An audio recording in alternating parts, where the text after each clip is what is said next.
تو اس کے جو کچھ الفاظ معنی ہے نا، کون، کون شخص، کون انسان، جانے، جانتا ہے، پہچانتا ہے، تو اللہ تعالیٰ کی ذات کی طرف اشارہ ہے نا، کہاں، کس مقام پر۔ دوسرا، کوئی اور، کوئی وجود نہ، جہاں، مقام کے لیے۔ پھر اس میں جو شعری محاسن وغیرہ یوز ہوئے نا، جیسے ردیف ہے اس میں تو ہے، اور قافیہ جو ہے جانے، کہاں، دوسرا، جہاں، یہ۔ پھر صنعت تضاد جو ہے کون اور تو، کہاں اور جہاں۔ تو سوال و جواب کی تضاد سے نا اس میں معنویت پیدا کی گئی ہے۔ پھر تکرار جو ہے، تو ہے کی تکرار نے زور اور تاثیر بڑھائی ہے۔ اس کا جو مفہوم ہے، شاعر اللہ تعالیٰ کی عظمت اور پوشیدہ حقیقت کو بیان کر رہا ہے۔ وہ کہتا ہے کہ اللہ تعالیٰ کو کوئی مکمل طور پر نہیں جان سکتا، اس کی ذات اور مقام کو کوئی دوسرا نہیں پا سکتا۔ اس کی جو تشریح ہے، یہ شعر امیر منائی نے اللہ تعالیٰ کی قدرت اور عظمت کو بیان کرتے ہوئے کہا ہے کہ اے خدا، اس جہاں میں تو ہی سب کچھ ہے، لیکن تجھے مکمل طور پر جاننا کسی انسان کے بس کی بات نہیں۔ شاعر کہتا ہے کہ تیری ذات ہر جگہ موجود ہے، لیکن تیرے مقام کو کوئی دوسرا نہیں جانتا۔ یہ اس بات کی نشانی ہے کہ اللہ تعالیٰ کی حقیقت اور اس کا علم انسان کی عقل و فہم سے بالا تر ہے۔ تو ذرے ذرے سے عیاں ہونے کے بعد آج تک راز حقیقت راز ہے۔ ہم اللہ کو مانتے ہیں، اس کی نشانیاں دیکھتے ہیں، لیکن اس کی اصل حقیقت ہم پر ظاہر نہیں ہوتی۔ جیسے یہ شاعر جو ہے، ایک شعر جو ہے، یار کو ہم نے جا بجا دیکھا، کہیں ظاہر کہیں چھپا دیکھا۔ دوسرا جو شعر ہے، لاکھ پردوں میں ہے تو بے پردہ، سو نشانوں پہ بے نشاں تو ہے۔ اس شعر کی تھوڑی ڈسکشن کرتے ہیں۔ جیسے اس کے الفاظ معنی ہیں، پردوں میں چھپا ہوا، بے پردہ ظاہر نمایاں، سو نشانوں پہ بہت سی نشانیاں، بے نشاں جس کی شکل و صورت نظر نہ آئے۔ اس میں جو شعری محاسن ہے نا، جیسے ردیف تو ہے، قافیہ جو ہے پردہ نشاں، پھر صنعت جو ہے نا تضاد، پردہ، بے پردہ نشاں، بے نشاں، یہ والی جو ہے یہ صنعت تضاد میں آئیں گی یہاں پہ۔ اس میں محسن صوت جو ہے، الفاظ میں توازن، روانی اور ہم آہنگی بہت اچھی ہے۔ مفہوم جو ہے نا اس شعر کا، اللہ تعالیٰ اپنی ذات میں پوشیدہ ہے مگر اپنی نشانیوں سے ظاہر ہے، انسان اسے براہ راست نہیں دیکھ سکتا، لیکن کائنات میں نا اس کی نشانیاں ہر طرف موجود ہیں۔ وہ بے نشاں ہے لیکن ہر نشانی اس کی طرف اشارہ کرتی ہے۔ تشریح جو ہے نا اس شعر میں، شاعر اللہ تعالیٰ کی قدرت اور شان کو بیان کرتا ہے۔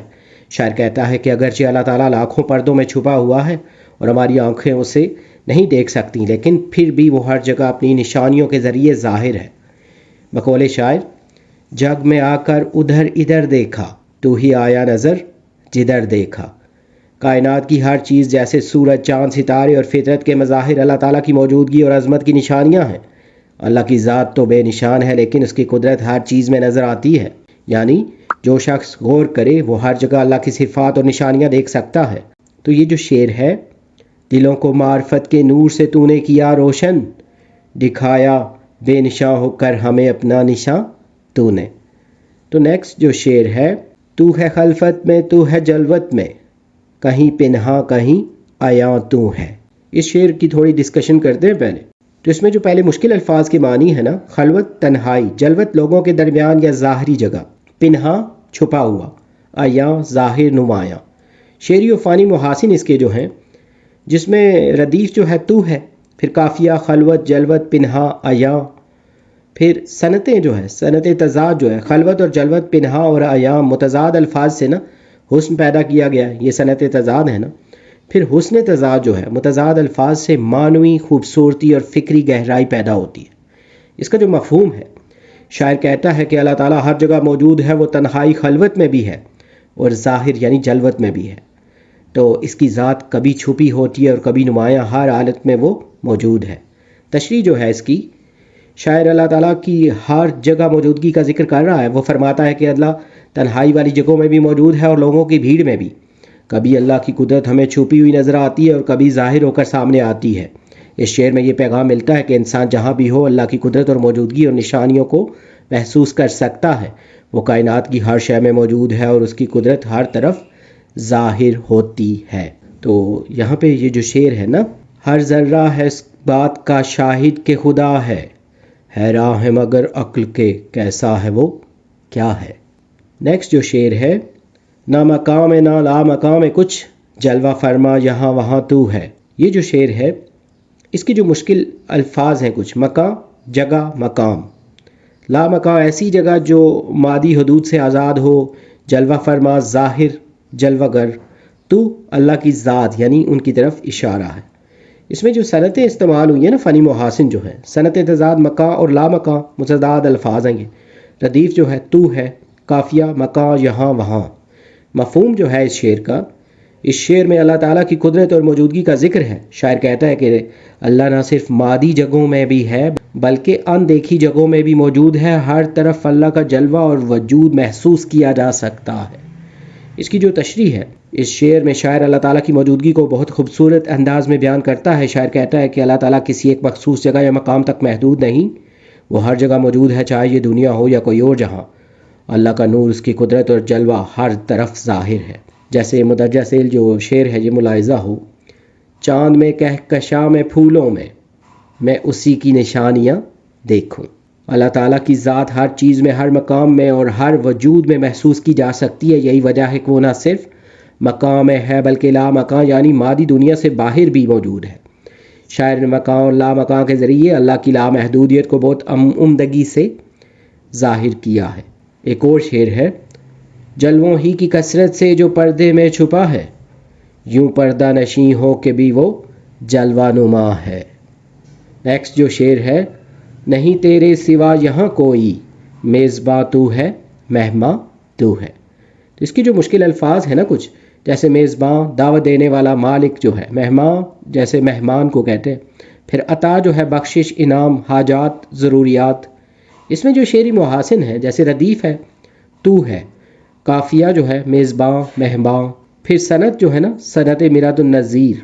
میزبان اور مہمان کا تعلق ایک ہی ماحول سے ہے، یعنی ایک ہی خیال سے متعلق یہ الفاظ ہیں. تو اس کا جو مفہوم ہے نا شعر کا، اس دنیا میں اصل میزبان صرف اللہ تعالیٰ ہے، باقی سب کچھ اللہ کی عطا ہے اور سب اس کے مہمان ہیں. شاعر بتاتا ہے کہ اللہ ہی سب کو رزق اور نعمتیں دینے والا ہے.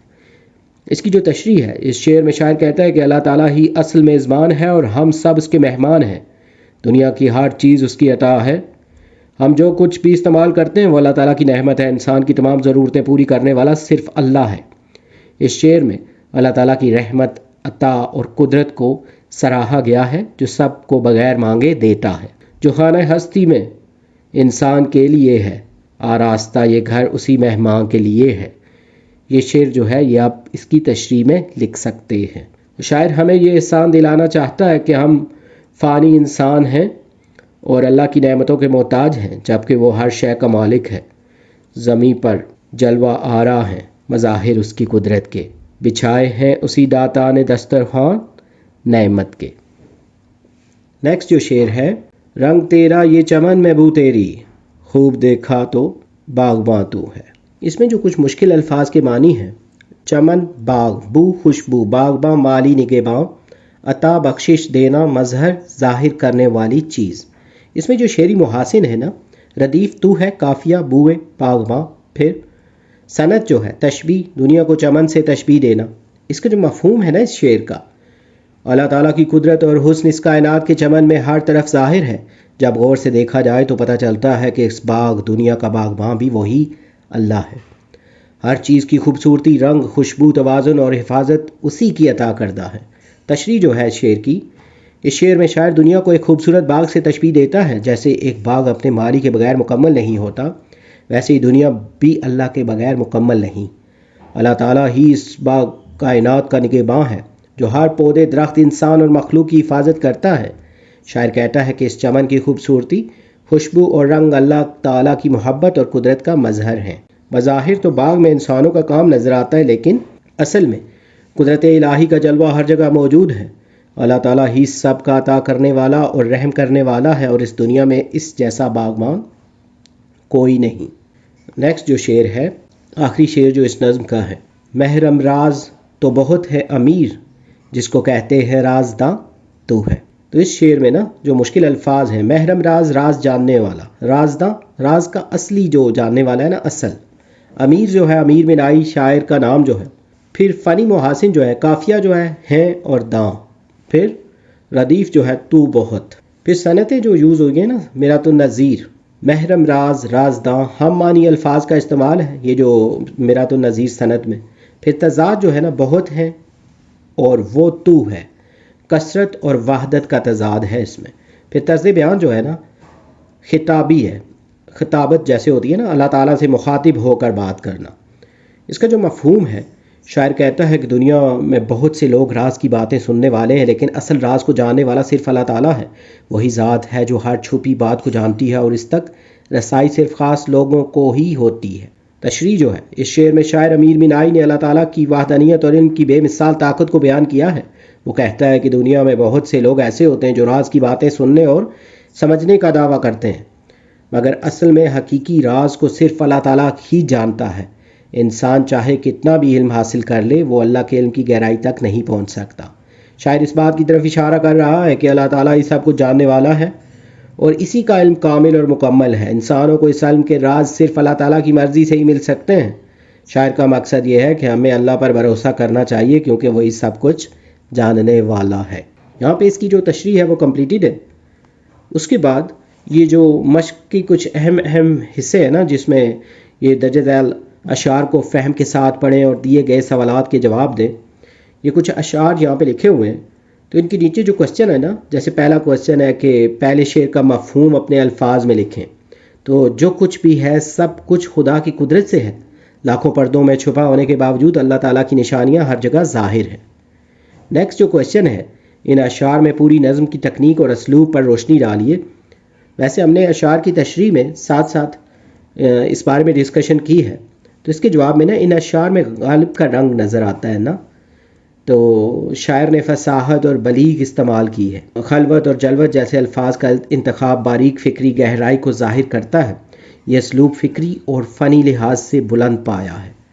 نیکسٹ جو کوسچن ہے، لاکھ پردوں میں تو ہے بے پردہ سے شاعر کی کیا مراد ہے؟ تو اس کا جو جواب ہے نا، شاعر کا مطلب ہے کہ اللہ تعالیٰ اگرچہ پردوں میں چھپا ہوا ہے لیکن اس کی قدرت اور نشانیاں ہر جگہ موجود ہیں، وہ نظر نہ آنے کے باوجود ہر شے میں ظاہر ہے. نیکسٹ جو کوسچن ہے، دوسرے شعر کا مرکزی خیال لکھیے. اس کا جو جواب ہے، اللہ تعالیٰ کی قدرت ہر جگہ موجود ہے، خواہ وہ خلوت ہو یا جلوت. اس کی موجودگی ہر لمحہ اور ہر مقام پر ہے. خلوت اور جلوت کا مطلب جو ہے، خلوت تنہائی، اکیلا پن، گوشہ نشینی. جلوت جو ہے محفل، مجلس، لوگوں کا اجتماع، ظاہر کی شان و شوکت. پھر جو نیکسٹ کوسچن ہے، کہیں پنہا کہیں آیا ہے، اس مصرے سے شاعر نے اللہ تعالیٰ کی کون سی قدرت بیان کی ہے؟ اس کا جو جواب ہے، شاعر نے اللہ تعالیٰ کی وہ قدرت بیان کی ہے جو ہر شے میں موجود ہے اور جو کبھی پردوں میں چھپی ہوتی ہے اور کبھی ظاہر ہو جاتی ہے. نیکسٹ جو کوسچن ہے، ان اشعار کے کہنے کا مقصد موضوع کیا ہے؟ اس کا جو جواب ہے کہ اللہ تعالیٰ کی عظمت، اس کی قدرت، اس کی نشانیاں اور انسان کے لیے غور و فکر کا پیغام دینا. یہاں پہ یہ جو ایکسرسائز ہے نا، اس میں گرامر کا کچھ حصہ ہے جس میں لغوی، اصطلاحی اور مجازی اور کنیاتی جو معانی ہیں اس کے بارے میں بحث کی گئی ہے کچھ. تو اس کو تھوڑا شارٹ کر کے نا، اور اس کو تھوڑا انڈرسٹینڈنگ کے لیے، کیونکہ پیپر میں اب ایس او لو بیس کوسچن آتے ہیں، تو سب سے پہلے جو لغوی معنی ہے، تو اس کی جو تعریف ہے نا، لفظ کا اصل جو ہے لغت کے مطابق اور سادہ مطلب جو عام طور پر سمجھا جائے. کسی بھی لفظ کا جو مطلب ہوتا ہے اصل والا، اور سادہ مطلب جو عام طور پہ سمجھ آنے والا، وہ لغوی معنی کہلاتا ہے. اور اس کی جو مختصر وضاحت ہے، یہ وہ مطلب ہوتا ہے جو لغت یا ڈکشنری میں درج ہوتا ہے بغیر کسی تشبیہ یا محاورے کے. تو اس کی مثال جو ہے نا، سورج نکلا ہے، اس کا لغوی مطلب جو ہے آسمان پر سورج نظر آ رہا ہے. کتاب میز پر ہے، لغوی مطلب اس کا جو ہے واقعی ایک کتاب میز کے اوپر رکھی ہوئی ہے.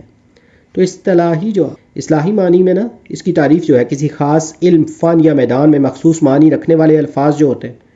اس کی جو وضاحت ہے کہ یہ وہ الفاظ ہوتے ہیں جن کے مخصوص مفہوم ہوتے ہیں جو عام استعمال سے تھوڑا ہٹ کر ہوتے ہیں. مثال جو ہے نا، جیسے نماز ہے، اسلامی اصطلاح میں نا مخصوص عبادت کے لیے مقررہ الفاظ اور اعمال. پھر اسی طرح فاعل جو ہے، گرامر کی اصطلاح میں نا وہ جو کام کرتا ہے، یعنی فاعل، کام کرنے والا.